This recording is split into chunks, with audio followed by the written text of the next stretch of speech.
सोचिए, उत्तर प्रदेश का एक छोटा सा गांव। वहां एक लड़की पैदा होती है।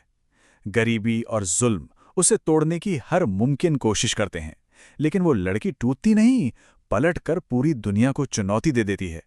वो डाकू बनती है, फिर सांसद और आखिर में एक किंवदंती। जी हां, ये कहानी है फूलन देवी की। अरुंधति रॉय ने एक बार कहा था, फूलन देवी सिर्फ अपनी एक वर्जन है। और ये बात ना उनकी कहानी पर बिल्कुल सटीक बैठती है। मतलब उनकी कहानी कोई सीधी साधी कहानी नहीं है, इसमें कई परतें हैं। कुछ लोग उन्हें एक खूंखार डाकू के तौर पर देखते हैं, तो वहीं कईयों के लिए वो अन्याय के खिलाफ लड़ने वाली एक देवी थीं। तो चलिए, कहानी की शुरुआत करते हैं उनके बचपन से। एक ऐसी दुनिया से जहां अन्याय ने ही उनके अंदर बगावत के पहले बीज बो दिए थे। साल था 1963। फूलन का जन्म एक बहुत ही गरीब मल्हार परिवार में हुआ।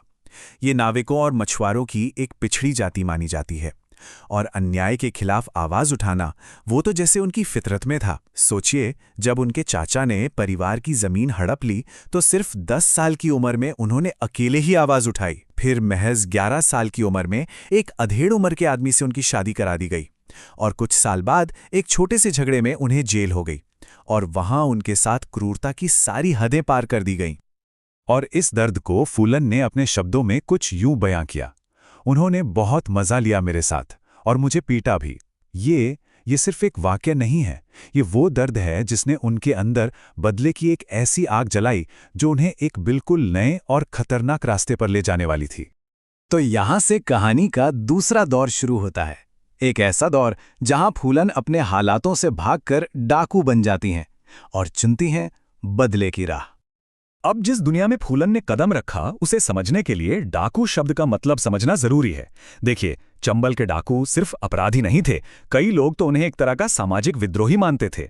मतलब वो लोग जो अमीर जमींदारों को लूटकर गरीबों की मदद करते थे। हुआ ये कि एक डाकू गिरोह ने फूलन को किडनैप कर लिया, लेकिन वो सिर्फ एक शिकार बनकर नहीं रहीं। विक्रम मल्ला नाम के एक डाकू के साथ मिलकर वो उसी गिरोह की को लीडर बन गईं। और फिर उन्होंने वही किया जो चंबल के बागी करते थे, अमीरों को लूटना और गरीबों में बांटना। और देखते ही देखते वो दस्यू सुंदरी के नाम से मशहूर हो गईं। और अब कहानी अपने सबसे कुख्यात और शायद सबसे हिंसक मोड़ पर पहुंचती है। एक ऐसी घटना जिसने सच में पूरे देश को हिलाकर रख दिया था। हुआ ये कि विक्रम मल्लाह की हत्या कर दी गई, और हत्या करने वाले थे ऊंची जाति के ठाकुर डाकू। उन्होंने फूलन को पकड़ लिया और बेहमे गांव ले गए। वहां हफ्तों तक उन्हें बंदी बनाकर रखा गया, सरेआम बेइज्जत किया गया, और उनके साथ गैंगरेप हुआ। और ये जुल्म उस बदले की वजह बना जो इतिहास में दर्ज होने वाला था। तारीख 14 फरवरी 1981। जगह बहमई गांव। उस दिन फूलन देवी अपने गिरोह के साथ वापस लौटीं, और उन्होंने 22 ठाकुर आदमियों को लाइन में खड़ा करके गोली मार दी। ये वही लोग थे जिन्हें वो अपने साथ हुए जुल्म के लिए जिम्मेदार मानती थीं। इस एक घटना ने न सिर्फ उत्तर प्रदेश की राजनीति में भूचाल ला दिया, बल्कि उस वक्त के मुख्यमंत्री को इस्तीफा तक देना पड़ा। बहमई हत्याकांड के बाद ऐसा लगा कि शायद कहानी खत्म हो गई, लेकिन नहीं। यहां से फूलन की कहानी ने एक और ऐसा मोड़ लिया जिसकी किसी ने उम्मीद नहीं की थी। अब गोलियों की जगह बैलेट ने ले ली, और एक डाकू एक राजनेता बनने जा रही थी। तो 2 साल तक पुलिस से भागने के बाद फूलन ने सरेंडर करने का फैसला किया, लेकिन अपनी शर्तों पर। उन्होंने साफ कहा कि उन्हें मौत की सजा नहीं दी जाएगी, और सजा भी 8 साल से ज्यादा की नहीं होगी। और फिर 1983 में करीब 8,000 लोगों की भीड़ के सामने उन्होंने सरेंडर किया। ये भी उनकी ताकत का ही एक सबूत था। लेकिन हुआ क्या? तय तो हुए थे 8 साल, पर उन्हें 11 साल जेल में बिताने पड़े, और वो भी बिना किसी मुकदमे के। आखिर में जाके 1994 में राज्य सरकार ने उनके खिलाफ सारे केस वापस ले लिए, और तब जाकर वो रिहा हुई। और ये जो बदलाव था, ये सच में अविश्वसनीय था। सोचिए, जिस हाथ में कभी राइफल थी, अब उसमें वोट की ताकत थी। बदले की लड़ाई अब गरीबों के हक की लड़ाई बन चुकी थी। चंबल के बीहड़ों का घर अब भारतीय संसद बन गया। और फिर 1996 में वो मिर्जापुर से सांसद चुनी गईं। अपनी लड़ाई को वो बीहड़ों से निकालकर देश की संसद तक ले आईं। चलिए अब बात करते हैं उनकी कहानी के आखिरी हिस्से की, उनके दुखद अंत की। और उस विरासत की जो वो अपने पीछे छोड़ गईं। कहते हैं ना, हिंसा का अंत हिंसा से ही होता है।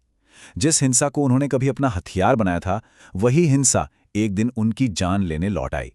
25 जुलाई 2001 दिल्ली में उनके घर के ठीक बाहर उनकी हत्या कर दी गई और हत्या करने वाले ने दावा किया कि ये बेहमई हत्याकांड का बदला था। फूलन देवी तो चली गईं, पर उनकी कहानी वो आज भी जिंदा है।